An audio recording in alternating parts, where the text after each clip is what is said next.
नमस्कार, मैं नंदिनी एक बार फिर हाजिर हूं लेकर हमारा स्पेशल न्यूज कैप्सूल आज के हैशटैग, जिसमें हम बात करते हैं दिन भर की ट्रेंडिंग और रोचक खबरों की। पहले से ही कोरोना महामारी से जूझ रही ओडिशा सरकार के लिए तूफान ने एक नई मुसीबत खड़ी कर दी है। बंगाल की खाड़ी में बना चक्रवाती तूफान अम्फान ने सोमवार दोपहर और गहरा कर सुपर साइक्लोन में तब्दील हो गया। अक्टूबर 1999 के बाद ये पहला मौका है जब बंगाल की खाड़ी में कोई सुपर साइक्लोन बना हो। भारतीय मौसम विभाग का कहना है कि तूफान की उच्चतम रफ्तार 265 किलोमीटर प्रति घंटा तक हो सकती है।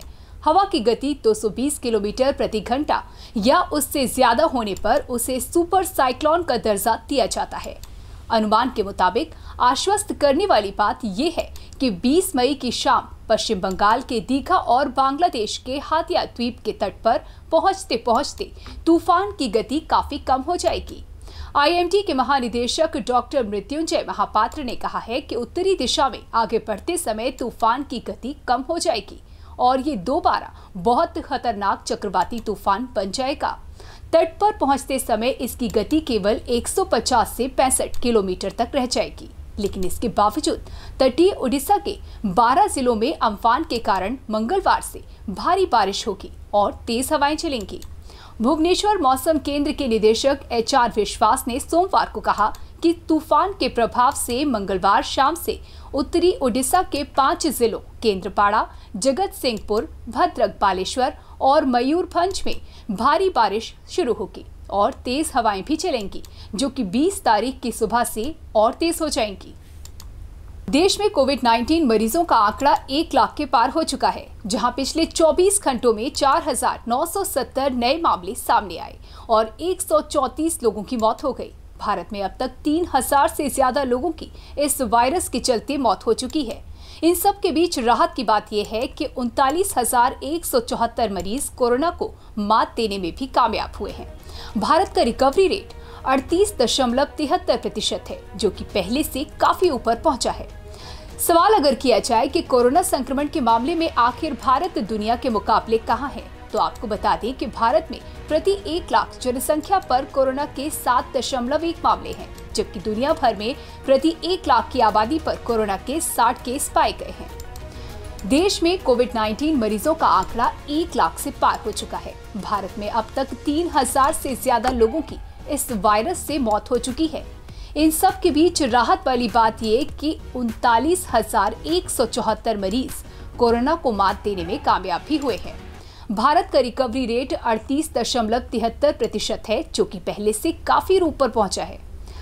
कोरोना संक्रमण के मामले में 35,000 से ज्यादा आंकड़ों के साथ महाराष्ट्र सबसे आगे है। महाराष्ट्र में संक्रमितों की संख्या 21,335 तक पहुंच चुकी है, जिनमें से अब तक 1,249 लोगों की कोरोना वायरस के चलते मौत हो गई है। अकेले मुंबई में ही कोरोना के 757 लोग अपनी जान गंवा चुके हैं। तमिलनाडु में भी तेजी से कोरोना का संक्रमण बढ़ रहा है। अब तक यहां 11,760 केसों की पुष्टि हुई है, जिसमें से 81 लोगों की मौत हो चुकी है। वहीं दिल्ली में कोरोना मरीजों का आंकड़ा 10,000 को पार कर गया है। मंत्रालय के अपडेट के मुताबिक दिल्ली में कुल मरीजों की संख्या 10,054 है, जिनमें से 168 लोगों की मौत हो चुकी है। और राजस्थान में अब तक 5,507 कंफर्म केस सामने आ चुके हैं, जिनमें से 138 लोगों की मौत हो चुकी है। मध्य प्रदेश में अब तक 5,236 मामले सामने आए, जिनमें से 252 लोगों ने अपनी जान गंवाई है। इन सबके साथ उत्तर प्रदेश में भी कोरोना मरीजों की संख्या में इजाफा हुआ है। अब यहां मरीजों की संख्या 4,605 हो चुकी है, जिनमें से 111 लोग अपनी जान गंवा चुके हैं। भारत में प्रति 1 लाख जनसंख्या पर कोरोना के 7.1 मामले हैं, जबकि दुनिया भर में प्रति 1 लाख की आबादी पर कोरोना के 60 केस पाए गए हैं। अमेरिका में प्रति 1 लाख की आबादी पर संक्रमण के 431 और रूस में प्रति 1 लाख की आबादी पर कोरोना के 195 मामले दर्ज किए गए हैं। तो वहीं ब्रिटेन में प्रति 1 लाख की आबादी पर संक्रमण के 361 मामले सामने आए हैं। इन दिनों पाकिस्तान तालिबान से मिले झटके से परेशान है। दरअसल तालिबान ने सोमवार को साफ कहा है कि कश्मीर भारत का आंतरिक मसला है और वो इस पर पाकिस्तान का साथ नहीं देंगे। तालिबान ने इसके साथ ही सोशल मीडिया पर चल रहे उन तमाम दावों को भी खारिज कर दिया है जिसमें कहा जा रहा था कि वो कश्मीर में पाकिस्तान के प्रायोजित आतंकवाद का हिस्सा बन सकता है। कश्मीर में पाकिस्तान के प्रायोजित आतंकवाद को शय देने में तालिबान की भूमिका हमेशा ही संदिग्ध रही है। इतना ही नहीं, कश्मीरी आतंकवादियों को छुड़ाने में तो तालिबान की भूमिका प्रत्यक्ष भी रही है। ऐसे भी अचानक से तालिबान की ओर से कश्मीर को भारत का आंतरिक मुद्दा बताना भारत ही नहीं बल्कि पूरी दुनिया को चौंकाने वाला है। दरअसल तालिबान ने सोशल मीडिया पर किए जा रहे उन दावों को खारिज किया है कि वो कश्मीर में पाकिस्तान प्रायोजित आतंकवाद में शामिल हो सकता है। तालिबान ने साफ कहा है कि वो दूसरे देशों के आंतरिक मामलों में दखल नहीं देता है और इस तरह तालिबान ने आखिरकार पूरी दुनिया के सामने कश्मीर को भारत का आंतरिक मसला मान ही लिया। तालिबान की राजनीतिक शाखा इस्लामिक अमीरात ऑफ अफगानिस्तान के प्रवक्ता सुहेल शाहीन ने सोमवार को ट्वीट किया, तालिबान के कश्मीर में जिहाद में शामिल होने को लेकर मीडिया में प्रकाशित खबरों को गलत बताया। इस्लामिक अमीरात की नीति स्पष्ट है कि वो दूसरे देशों के आंतरिक मसलों में हस्तक्षेप नहीं करता है। सूत्रों के मुताबिक ये सच्चाई तब सामने आई जब सोशल मीडिया पर इन रिपोर्ट्स की सच्चाई जानने के लिए भारत ने तालिबान से संपर्क किया, जिसके बाद ये स्पष्टीकरण जारी किया गया। आपको बता दें कि सोशल मीडिया पर ऐसी तमाम पोस्ट देखने को मिल रही थीं जिसमें दावा किया गया था कि तालिबान के प्रवक्ता ज़बीहुल्लाह मुजैद ने कहा है कि भारत के साथ दोस्ती तब तक नामुमकिन है जब तक कश्मीर का मुद्दा सुलझ नहीं जाता। पोस्ट में यह भी कहा जा रहा था कि तालिबान के प्रवक्ता काबुल में सत्ता हासिल करने के बाद कश्मीर को भी छीन लेंगे, लेकिन इस पर तालिबान के स्पष्टीकरण ने पाकिस्तान को जरूर चौंका दिया है। वायरस संकट के दौर में भी अफ्रीकी देश लीबिया में जंग जारी है। इस संघर्ष में कई लोग अपनी जान गंवा रहे हैं। विद्रोही नेता जनरल खलीफा हफ्तार संयुक्त राष्ट्र की स्वीकृति वाली सरकार के खिलाफ अपनी ताकत मजबूत करने में लगे हैं। इस बीच कोरोना संक्रमण का खतरा भी बढ़ रहा है और अब तक 64 मामलों की पुष्टि हो चुकी है। पेश है एक रिपोर्ट।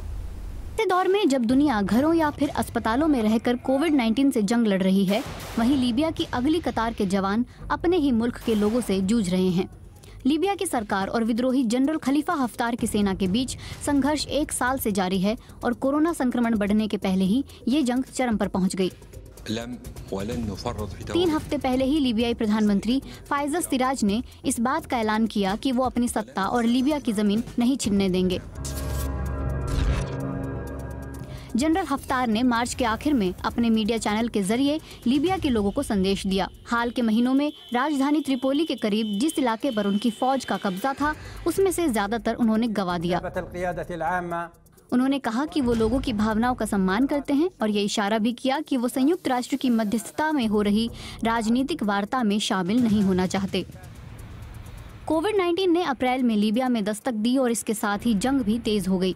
आम लोगों की मौत और विस्थापन में काफी बढ़ोतरी हुई है और जनवरी से ही लीबिया के तेल बंदरगाहों पर जनरल हफ्तार के वफादारों की घेरेबंदी ने लीबिया को अरबों रुपए का नुकसान पहुंचाया है। यहाँ दुनिया इस वैश्विक महामारी से जूझ रही है, वहीं लीबिया में इसने कई ताकतों को फिर से इकट्ठा होने का मौका दे दिया है। नतीजा ये है कि हताहतों की संख्या के साथ साथ लोगों की पीड़ा भी बढ़ रही है। इस जंग और कोविड-19 के बीच में शरणार्थी और प्रवासी भी लीबिया में फंसे हुए हैं और कानूनी अधिकार न होने के कारण वो स्वास्थ्य सेवा का लाभ भी नहीं उठा सकते। कई दशक से लीबिया की स्वास्थ्य प्रणाली खराब हालत में है। लीबिया की स्वास्थ्य प्रणाली पहले ही काफी बोझ उठा रही है, जिसकी वजह से वो कभी भी ध्वस्त हो सकती है। उसके ऊपर से 15 अस्पतालों को भी इस लड़ाई में क्षति पहुंची है और उनमें से कुछ महामारी से मुकाबले के लिए तय थे। पर लीबिया में जंग लड़ रहे गुटों के लिए सत्ता पर नियंत्रण ही प्राथमिकता है। एक वक्त था जब HIV पॉजिटिव का नाम सुनने से ही पूरे विश्व में एक खौफ का माहौल बन गया था। HIV तो नहीं गया, पर दुनिया ने उसके साथ जीना जरूर सीख लिया। अगर कोरोना भी HIV जैसा ही सिद्ध हुआ तो क्या क्या बदलाव होंगे इंसानी जिंदगी में, आइए देखते हैं स्पेशल पैकेज में। विश्व स्वास्थ्य संगठन के विशेष दूत डेविड नाबारो ने कहा था कि लोगों तक वैक्सीन पहुंचने में 2.5 साल का वक्त लग सकता है। इसी बीच WHO ने कहा है कि ऐसा हो सकता है कि ये वायरस HIV की तरह ही दुनिया में मौजूद रहे। विश्व स्वास्थ्य संगठन की ओर से आए इस बयान ने कई चिंताओं और सवालों को जन्म दिया है। WHO के एक शीर्ष अधिकारी माइकल रायन ने कहा कि हमें इसे लेकर और तैयार रहने की जरूरत है। संभव है कि कोरोना वायरस हमारे बीच से कभी नहीं जाए। उन्हें लगता है कि इसे लेकर कोई वादा नहीं किया जा सकता कि ये कब खत्म होगा। इसकी कोई तारीख नहीं है। ये बीमारी हम लोगों के लिए लंबे वक्त का संकट बन सकती है। रायन ने कहा कि जैसे HIV वायरस खत्म नहीं हुआ है, लेकिन हमने इस वायरस के साथ जीना सीख लिया है। हमने इसके लिए थेरेपी और बचाव ढूंढ लिए हैं और अब लोग पहले जितना डर महसूस नहीं करते। संक्रामक रोगों के विशेषज्ञ डॉक्टर जयप्रकाश मुलियली से ये समझने की कोशिश की कि WHO की ओर से आई सूचना को वो किस तरह लेते हैं। डॉक्टर मुलियली विश्व स्वास्थ्य संगठन के अधिकारी की बात से सहमत हैं। वे हर्ड इम्यूनिटी कॉन्सेप्ट के पक्षधर माने जाते हैं। वो मानते हैं कि लॉकडाउन लगाकर इस वायरस से निजात नहीं पाई जा सकती और इससे निजात पाने के लिए आपको हर्ड इम्यूनिटी की ओर जाना होगा। हर्ड इम्यूनिटी से मतलब है कि वो स्थिति जब किसी जगह की 60% जनसंख्या वायरस के संक्रमित होने के बाद उस वायरस से लड़ने में कामयाब हो गई हो। हालांकि इस प्रक्रिया में वक्त लगता है। साथ ही हर्ड इम्यूनिटी के आइडिया पर बात अमूमन तब होती है जब किसी वैक्सीनेशन प्रोग्राम से भी मदद मिल सकता है। ये बात सही है कि कोरोना वायरस की तरह HIV की भी कोई वैक्सीन अब तक सामने नहीं आई है, लेकिन HIV को लेकर लोगों के बीच एक बेहतर समझ विकसित हुई है। तो ये थी आज की ट्रेंडिंग व रोचक खबरें। अगले एपिसोड में फिर मिलते हैं। तब तक के लिए टेक केयर। नमस्कार।